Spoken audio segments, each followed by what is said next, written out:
And in the near future guys, ito yung bagong simula mga kapiksi. Kumbaga pag na-manifest mo itong gusto mong ma-manifest, itong mga changes na to, magiging hudyat siya ng brand new beginning, brand new simula sa buhay mo. Okay? So parang panibagong chapter siya ng buhay mo, panibagong stage. And you will be in a much better place, Scorpio. Okay? Alright. And ito naman mga kapiksi, ayan. So kailangan talaga may time kayo sa sarili nyo, no?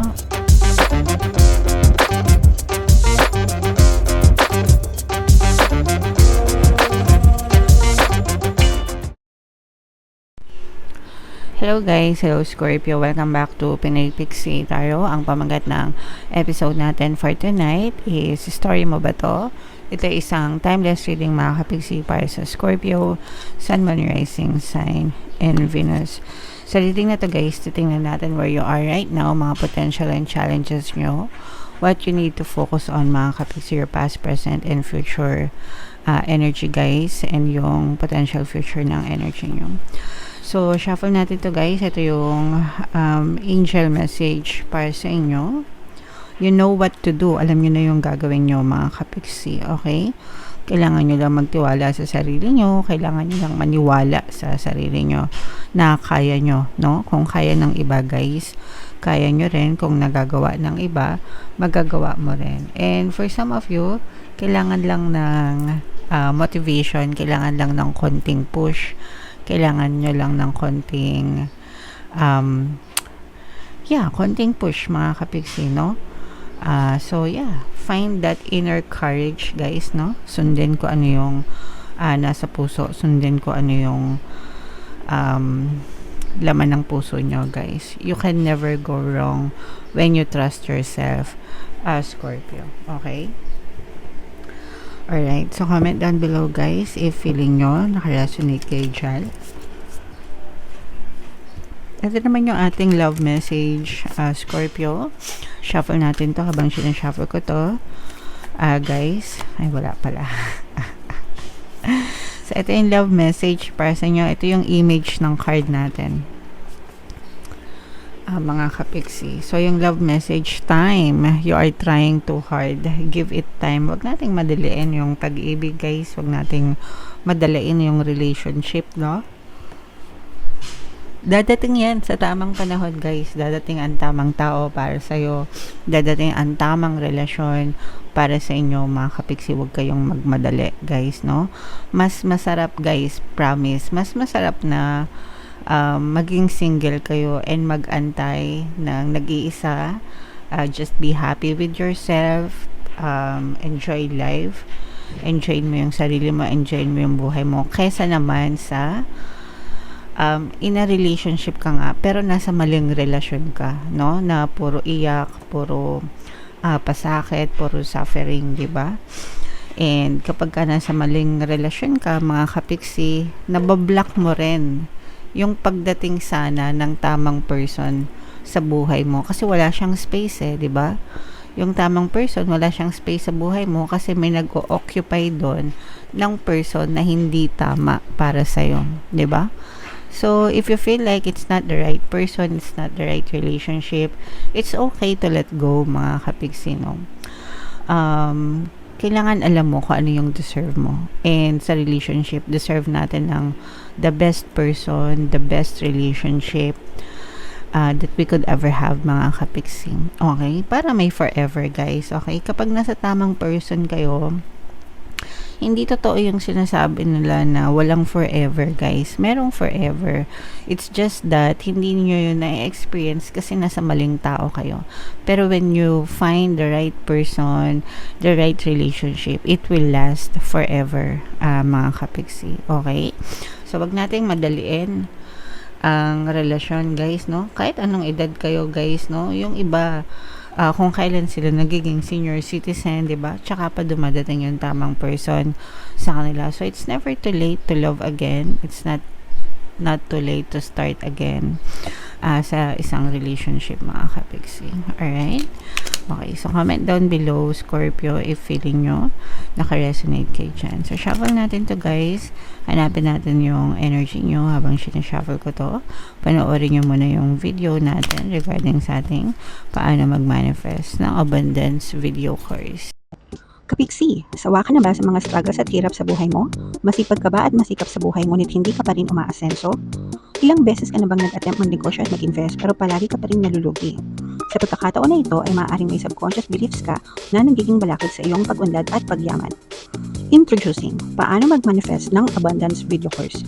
Dito ay matututunan mong ma-overcome ang mga balakid mo para tuluyan ka ng umunlad, umasenso, sumagana, maging matagumpay, successful at maswerte sa iyong kabuhayan, pera, trabaho, negosyo sa lapi at kaperahan ng bonggang-bongga. Dali, mag-send na ng email sa pinoypixie@gmail.com at simulan na ang iyong pagyaman ngayon.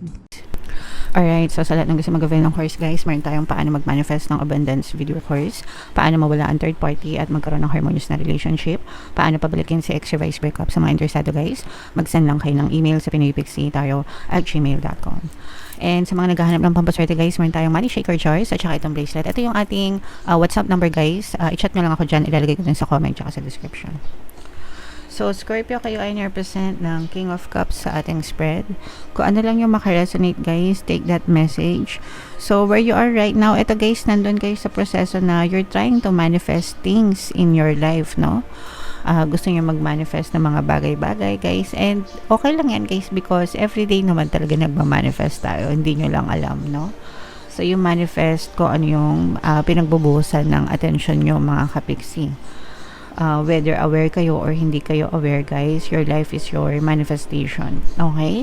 So, whatever you focus on, kung ano yung pinag-focus ng attention nyo sa araw-araw, yun din yung namamanifest nyo sa buhay nyo. Kaya nga, always be careful guys kung ano yung pinagbubuhusan nyo ng attention, no? Kasi kung ano yung pinagbubuhusan nyo ng attention, yun yung nagmamanifest. Whether it's positive, whether it's negative, mga kapisi. Kaya aware kayo, kaya hindi kayo aware, you're manifesting those things. Okay? And ito yung mga pagbabago, no? So, you're manifesting changes sa buhay nyo. But, syempre guys, kung gusto nyo magbago yung buhay nyo, kayo muna yung unang magbabago, no? Baguhin nyo yung iniisip nyo, yung pattern of thoughts nyo, yung ugali nyo, yung routine nyo, yung habits nyo. Lahat, mga kapiksi, no? Kasi, ano yan guys? Yung buhay natin, yan na yun. Kung ano yung nakasanayan nyo, no? Kung ano yung nakasanayan nyo, kung saan kayong komportabling, yun na yun, no? Yun na yung experience nyo. Yun na yung manifestation nyo. So, kung gusto nyo magbago, kailangan magbago din yung focus ng attention nyo, guys. Okay? From kahirapan to kasaganaan. From reklamo to gratitude, no? So, you have to change your pattern, Scorpio. And, ito naman, guys, no? Be patient, no? Ito yung mensahe na kailangan pag nang-manifest kayo, consciously, kailangan mahaba yung pasensya nyo guys, no? Kasi hindi instant yung resulta na nakikita nyo sa physical reality. Meron talagang time delay yan or delay.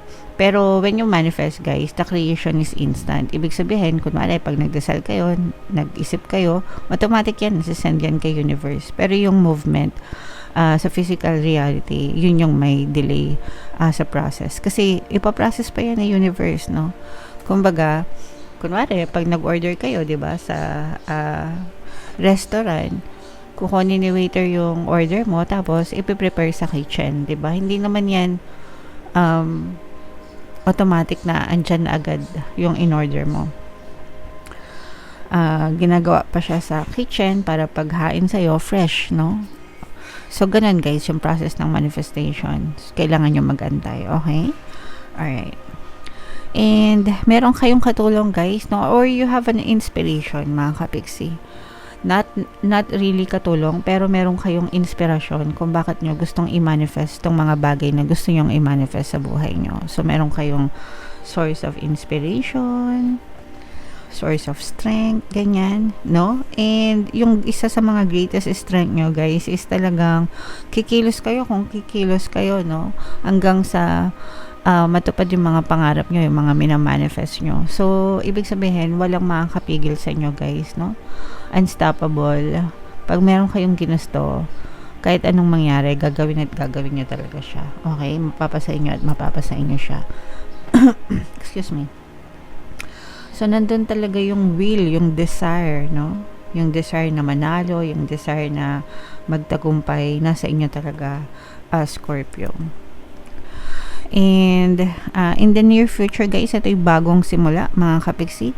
Kumbaga pag na-manifest mo itong gusto mong ma-manifest, itong mga changes na to, magiging hudyat siya ng brand new beginning, brand new simula sa buhay mo. Okay? So parang panibagong chapter siya ng buhay mo, panibagong stage. And you will be in a much better place, Scorpio. Okay? Alright. And ito naman mga kapiksi, ayan, so kailangan talaga may time kayo sa sarili nyo, no? When it comes to manifestation, mga kapiksi, you have to always be conscious and you always have to be aware, guys, no? And don't be too hard on yourself, guys. Kapag hindi kayo agad-agad nakakita ng resulta, huwag kayo agad manega, huwag nyo agad isipin na ano ba yan, hindi naman to nagwo-work, ganyan-ganyan. Again, it takes time mga kapiksi, no? Basta mag-focus kayo sa sarili nyo, palakasin nyo yung energy nyo sa sarili nyo, Scorpio. And wag kayong gagawa ng mga bagay na pagsisisihan nyo in the future mga kapiksi, no? So that's another message for you.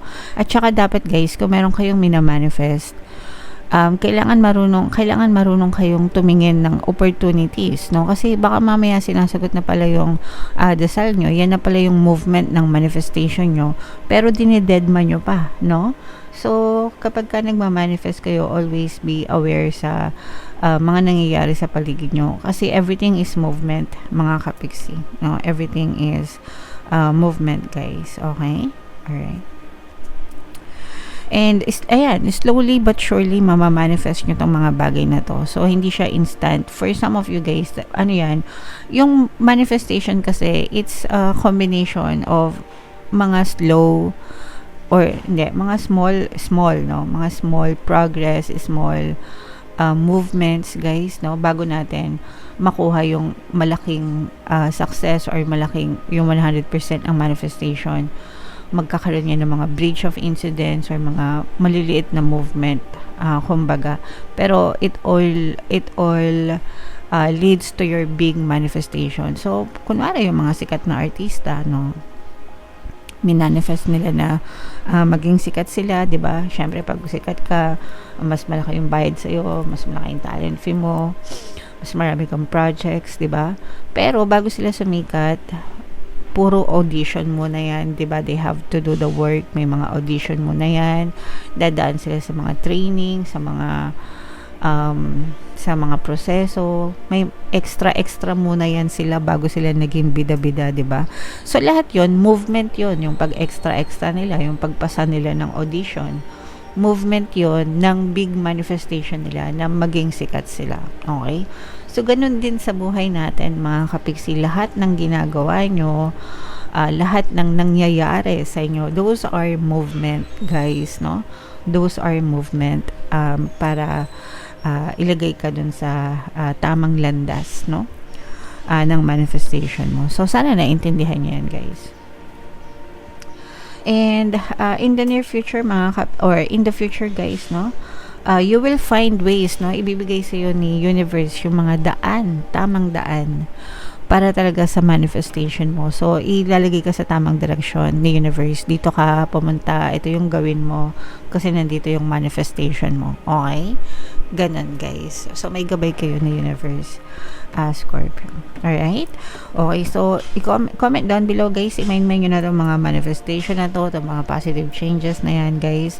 I-mind nyo na sa comment section and comment down below if naka-resonate kayo. For more tarot readings, guys, ito yung playlist nyo. Ito naman yung ating success stories ng paano mag-manifest ng abundance video course. Panoorin nyo itong video na to, guys, about money shaker jars. Thank you for liking, sharing, and subscribing. See you next time, guys. I love you all. Have a nice day. Bye-bye.